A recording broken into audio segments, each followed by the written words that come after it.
मित्रहरू नमस्कार। आज पनि यहाँहरू समक्ष एउटा भिडियो लिएर उपस्थित भएको छु। आजको विषयवस्तु छ डर अथवा फोबिया। आउनुहोस् अप्रत्याशित कुनै विषयवस्तुबाट लाग्ने डरबाट कसरी बाहिर निस्कने भन्ने विषयवस्तुमा परिचर्चा गरौँ। सबैभन्दा पहिला त डर भनेको के हो भन्ने विषयवस्तुमा नै चर्चा गरौँ। डर जुन चाहिँ एउटा सीमाभन्दा बाहिरको डर हुन्छ, आउट अफ लिमिट हुन्छ। सामान्य डर हुनु त स्वाभाविक होस्, डर भएन भनेदेखि फेरि खतरा हुन्छ, मान्छे बाँच्न सक्दैन। सामान्य डर हुनुपर्छ। जस्तै ठुलो खोला देख्दा खोलामा जानु हुँदैन, त्यहाँ त्यसले खोलाले चाहिँ बगाउँछ, त्यसमा डुबिन्छ भन्ने डर हुनु स्वाभाविक हो। गाडी कुदिरहेको ठाउँमा बिचमा गएर उभिनु हुँदैन है, गाडीले चाहिँ मान्छेलाई मार्न सक्छ भनेर त्यो प्रति डर लाग्नु स्वाभाविक हो। अथवा कुकुरहरूले देख्दाखेरि कुकुरले अथवा कुनै जनावरले त्यसले टोक्छ, त्यसले हान्छ भनेर डराउनु त्यो सामान्य कुरा हो। तर यहाँ चर्चा गर्न गइरहेको विषयवस्तु चाहिँ त्यो सामान्यभन्दा बाहिरको डर हो। जस्तो कि यहाँ म एउटा उदाहरण दिन्छु। कसैलाई चाहिँ कुकुर देख्दाखेरि डर लाग्छ, कुकुर भुकेको सुन्दाखेरि डर लाग्छ। त्यस्तै गरेर कसैलाई राति एक्लै बाहिर निस्कनको लागि डर लाग्छ।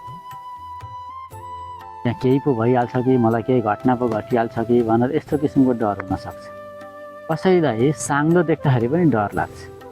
यो साङ्लाले चाहिँ केही हानि गर्छ, मलाई टोक्छ अथवा केही यसले चाहिँ नराम्रो गर्छ भनेर त्यो प्रति डर हुनसक्छ।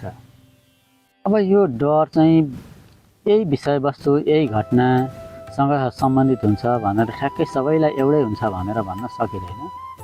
व्यक्तिले अनुभव गरेका विभिन्न घटनाहरूको आधारमा फरक फरक किसिमका फोबिया अथवा डरहरू हुन्छन्। जसमध्ये आज तपाईँहरूलाई म एउटा कुकुरदेखि डराउने समस्याको समाधान कसरी गर्न सकिन्छ भनेर उदाहरणसहित डरको विषयवस्तु प्रश्न पार्दैछु। आउनुहोस् अब डरलाई हटाउने विधिहरूको बारेमा चर्चा गरौँ।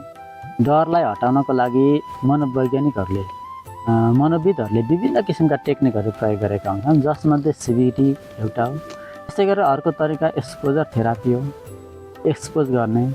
त्यस्तै गरेर जोर्नलिङ, त्यस्तै गरेर इमेजिनरी टेक्निक, यस्ता विभिन्न किसिमका तरिकाहरू अपनाएर डरलाई हटाउन सकिन्छ।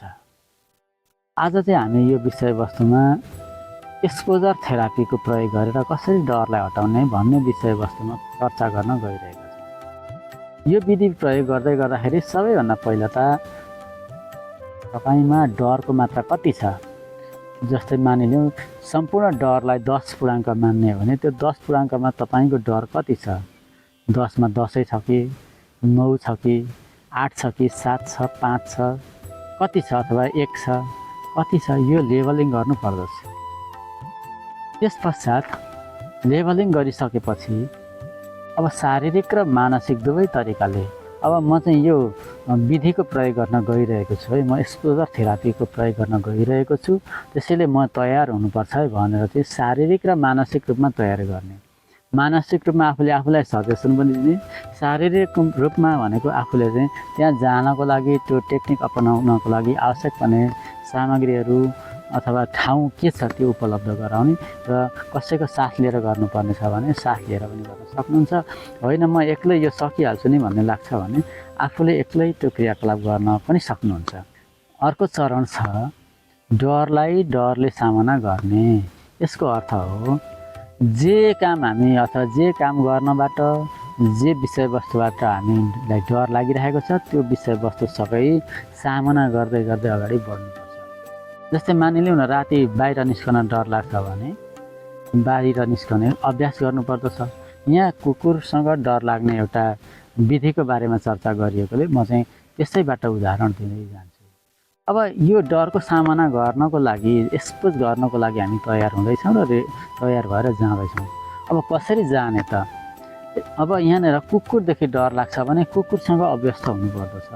यो एक्सपोजर थेरापी भनेको यस्तो हो।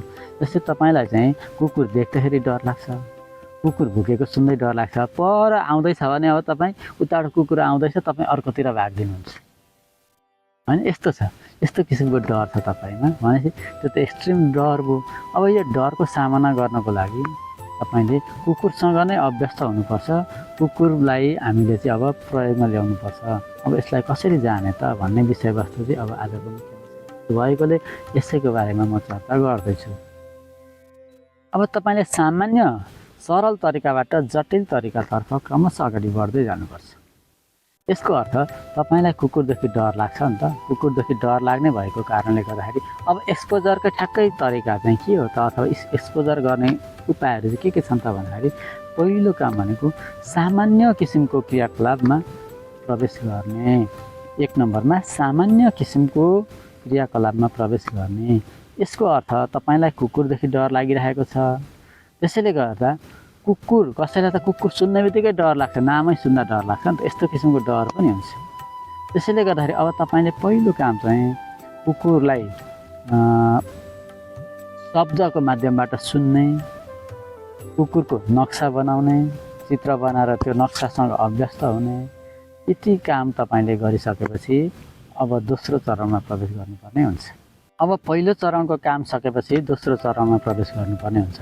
यहाँ ध्यान दिनुपर्ने कुरा के छ भने जबसम्म तपाईँ पहिलो चरणमा अभ्यस्त हुन सक्नुहुन्न अथवा डर नलागिकन, तपाईँले मानिलिनु अभ्यस्त भनेको डर नलागिकन चित्र बनाउने, कुकुर सम्बन्धी शब्द सुन्ने, कसैले कुकुर भन्दाखेरि तपाईँलाई डर लाग्दैन, चित्र बनाएर त्यो चित्रलाई हेर्दाखेरि तपाईँलाई डर लाग्दैन भने मात्रै तपाईँ दोस्रो चरणमा प्रवेश गर्न सक्नुहुन्छ। नत्र चाहिँ 3-4 दिन 5 दिनसम्म भए पनि तपाईँ पहिलो चरणमा नै अभ्यस्त गरिरहनु पर्छ। अब त्यस पछाडि दोस्रो चरणमा जाँदै हुनुहुन्छ। दोस्रो चरणमा के गर्ने त?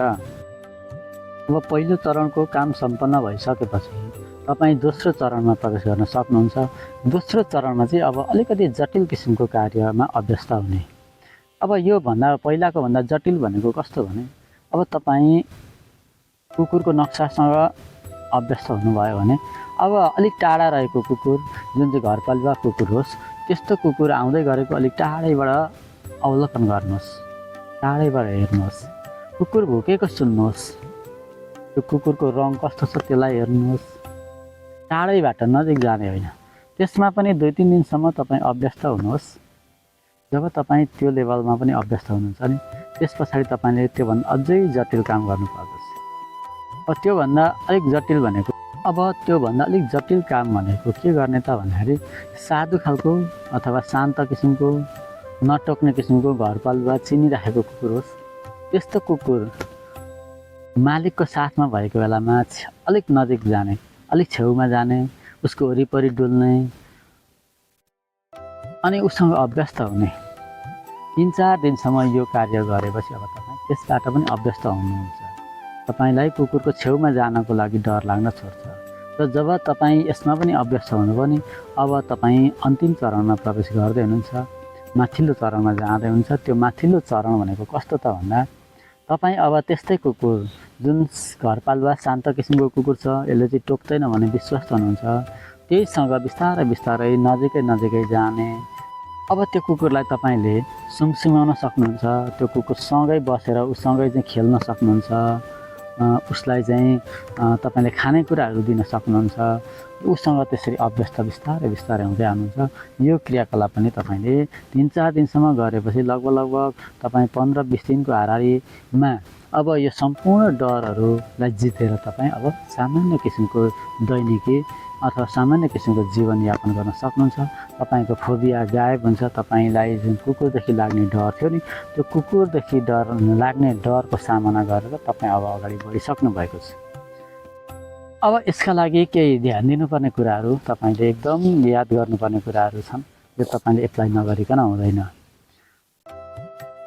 अब यो थेरापी एक्सपोजर थेरापी भएकोले गर्दाखेरि हामी त्यो सम्बन्धित वस्तुसँगै एक्सपोज हुन्छौँ अथवा त्यो सम्बन्धित वस्तुसँगै हामी अभ्यस्त हुन्छौँ।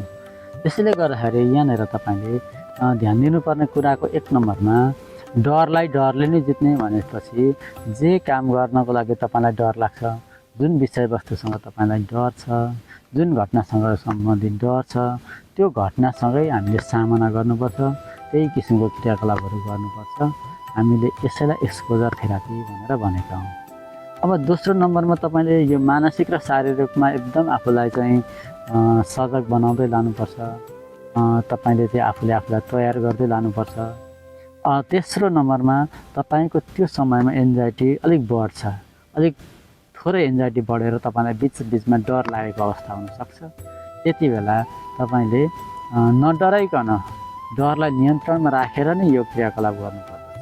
तपाईँ डराउनु भयो र त्यो काम छोड्नु भयो भनेदेखि फेरि तपाईँको थेरापी पुरा हुँदैन अनि हामीले यो क्रियाकलाप गरेको र नगरेको एउटै हुन्छ। त्यसैले डर चाहिँ लाग्छ, तर डर लागे पनि म यो जसरी भए पनि मेरो स्वास्थ्यको लागि हो, म यसलाई जित्तरै छाड्छु भनेर तपाईँ अगाडि बढ्न सक्नुभयो भने मात्रै यो क्रियाकलापले तपाईँलाई काम दिन्छ।